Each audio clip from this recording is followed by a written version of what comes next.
universal design. It's the whole purpose God made us. That everything needs to worship. And you know what we do? We find substitutes.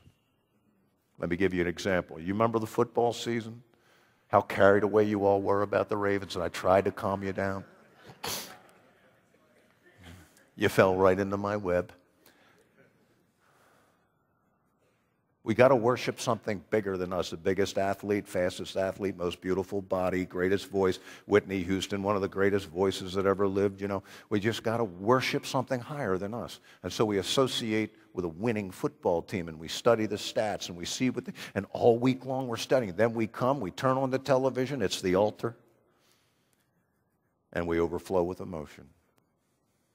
That's worship. You're worshiping, and we all do it. Lesser things. Tom Wolfe is a writer. He wrote an article for Harper's Magazine. He calls it the worship of art. This is what he was saying. How many of you are aware that we're in a culture war here in the United States? Okay? The center of liberal culture war is New York City. And he made an observation as he hung around with the New York City's elites and the upper classes and everything. He said that the new worship today, the new God, is art. And if you want to prove in that circle of people that you're not a crass materialist and you're a person of substance and depth and sensitivity, you get into art. You go into the art gallery, and he said, you'll literally, if you begin to speak in front of the object of veneration, they'll go, shh, it's art. It's like a sanctuary. I'm not in front of God. That's the way it is now. It used to be in those days that the wealthy people left their estates with the churches. Now they leave them with the National or the Metropolitan Museum of Art. The older homes there, each one has a chapel in it, and they used to be adorned with crucifixes and stars of David. Now they've been replaced with the great pieces of art. You're not even allowed, each one has a chapel in there. You're not even allowed to pray in it now. It would be considered sacrilegious and politically incorrect. That's what's influencing your entire society now.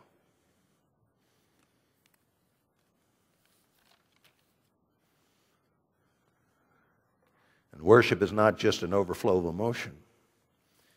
It explodes out of truth, which is what is feeding our worship right now. It's logic on fire. It's doctrine. It's truth.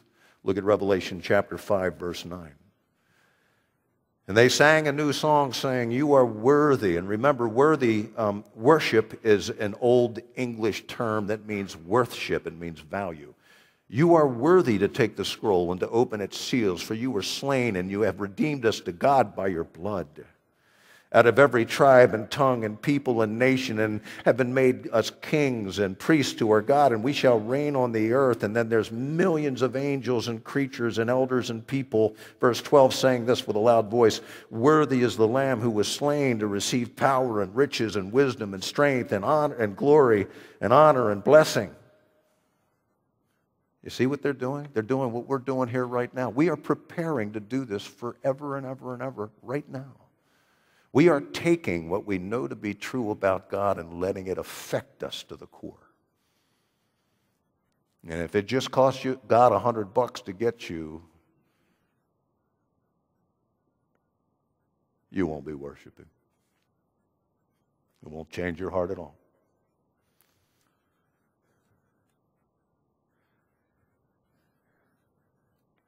There's a memory trace in our souls of someone on a throne whose power and wisdom and glory is greater than the sun in full strength. And you know what? Our spiritual natures are like our physical natures. If we are denied food, we'll eat poison. And if you don't worship the right thing, you're going to worship the wrong thing, because you must worship. You've been made that way, whether you realize it or not. There is no such thing as a genuine atheist or agnostic. Does not exist. Man worships.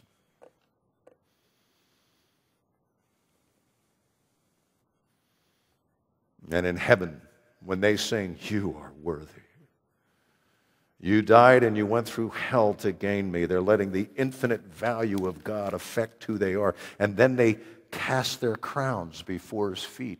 You see what man is doing here? When you see God for who he is, it ain't about you anymore.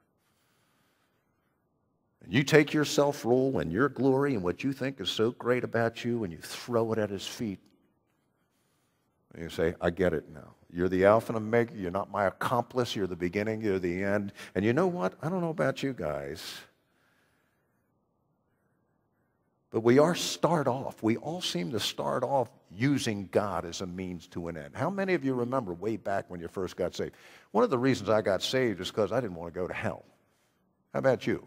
Did you have all these high and noble reasons for getting saved? Like, I just want to love God. I'm just such a loving, giving person. I just want to love him because he's my creator. No, you didn't want to go to hell. You want your finances fixed. You wanted some security. You wanted a feeling of forgiveness. And we start off that way. But then the more you see him,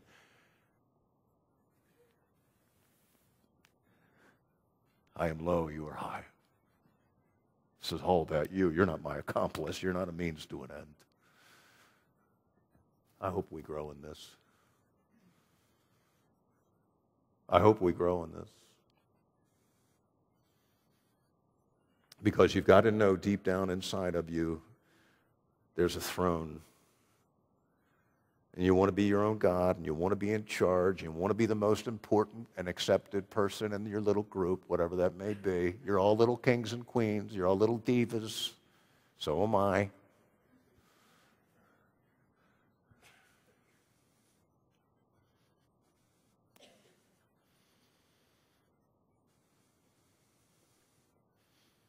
You notice here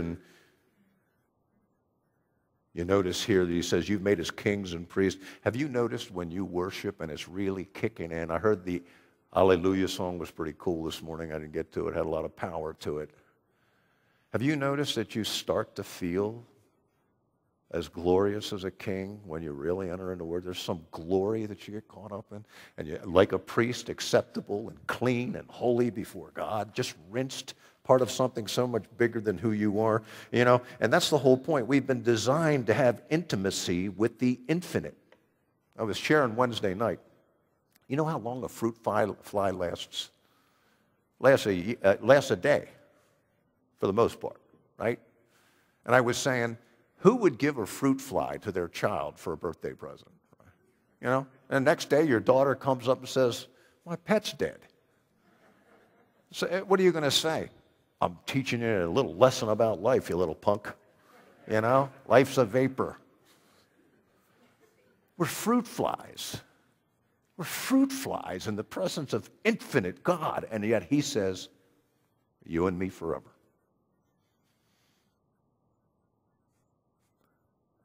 Does this affect you? Somebody said, I didn't know I was a bell until somebody rang me. Talking about being a Christian, I didn't know what I was supposed to be. Does this ring you? It should. If you're not a Christian, you're just like, I don't know what he's talking about. What's that shirt he's got on? Is he yeah. You see, we're told to love and worship God with all our whole heart, soul, mind, and strength. Why? Because that's exactly what he did for us.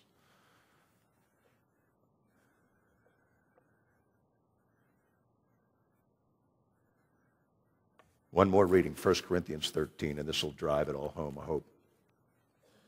1 Corinthians chapter 13. Now, this is a passage predominantly about a correcting an inappropriate overemphasis on the gift of tongues in the church of Corinth and other things. They were immature, they divisive, they had all kinds of problems there, but they definitely had some gifts there. But then he starts talking about heaven and seeing God face to face and talking about how heaven is a world of love. Look at this. 1 Corinthians chapter 13, he says this in verse 8. Love never fails. But whether there are prophecies, they will fail. Whether there are tongues, they will cease. Whether there is knowledge, it will vanish away. For we know in part and we prophesy in part. But when that which is perfect, the teleon, when heaven comes, our environment, what everything is aiming for, has come. Verse 10. Then that which is in part will be done away.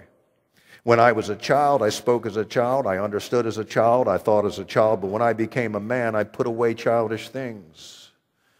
For now we see in a mirror dimly, but then face to face. Now I know in part, but then I shall know, just as I also am known. And now abide faith, hope, and love for these three, but the greatest of these is love. Last word in the chapter. Heaven is a world of love. Now, this is what I want you to say. You and I have been made for the face of God. It's your intended environment.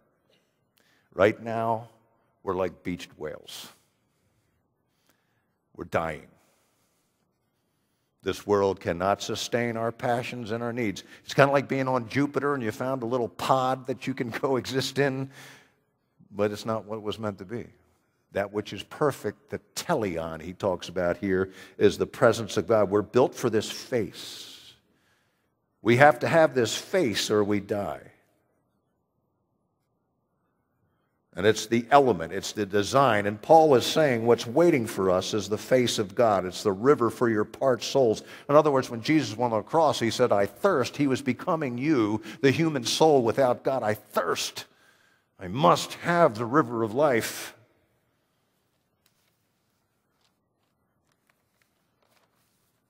We're dying. We're out of water.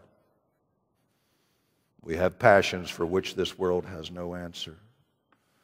And he says in verse 12 that this face, this God, fully knows you and fully loves you, so you don't have to hide from him anymore. No more fig leaves, no more pretense, no more righteous rags. And Jesus lost the face, this face of the Father, so you could have it. And Jesus came to lose the very thing that we want the most to give it to us. And so he says, look, you are going to be face to face with God. He loves you. Can you imagine? You will say to God Almighty, I love you. And he will say back to you, I love you. You knucklehead, I've been telling you all your life. We just don't believe it. We're suspicious since the fall. We run from God. We don't think he means us well. And so coming face to face with God, who is love, when you come face to face with God, you're taking in a cosmos of love. You know, Eastern religions are like this. This is what I want you to understand. Whenever you deal with Eastern religions, whether it's Hinduism, whether it's Buddhism, Confucianism, all these things, listen, the idea is you become lost in the universe. You become one with the universe, and then there's this thing called peace, this cosmic peace. But God says this, wait a minute, faith, hope, and love, and the greatest of these is love. Love is way beyond just plain old peace. This is a relationship with the King of the universe, face to face. You have a face, and God has a face. And let me tell you, the whole theme of Luke is man lost will be found by God. God is seeking. He will find him. He will be accepted in God's presence. You don't want to be lost. You want to be found. You want to be accepted. So as this whole story begins to unfold, I want you to see this. C.S. Lewis writes this. Glory means acceptance by God, welcome into the heart of things. That the door we've been knocking on all our lives will be opened and we will be received face to face. Now this is what he says. But we see dimly. We see each other enigmatically. We're an enigma. We're a puzzle to ourselves. God is a puzzle to us. We're a riddle. And you see, what he's saying here is this. He's saying, don't you understand? You came from, the whole universe came from this family who is God. Relationships. Father, Son, Spirit. One loving the other. Father giving all of himself to the Son, Son giving all himself to the Father, the Spirit giving all of himself back and forth, the trichotomy here, this beautiful thing taking place, perfect love, giving itself away. We came from that. That's the center of the universe. That's where we're heading. And so when we come into this world being born in that image yet fallen, we have this collective memory trace of what it's supposed to be like, and we crave love like we crave air. Now let me tell you something. You think that ends because you stop being a child? You've just become cooler about hiding that.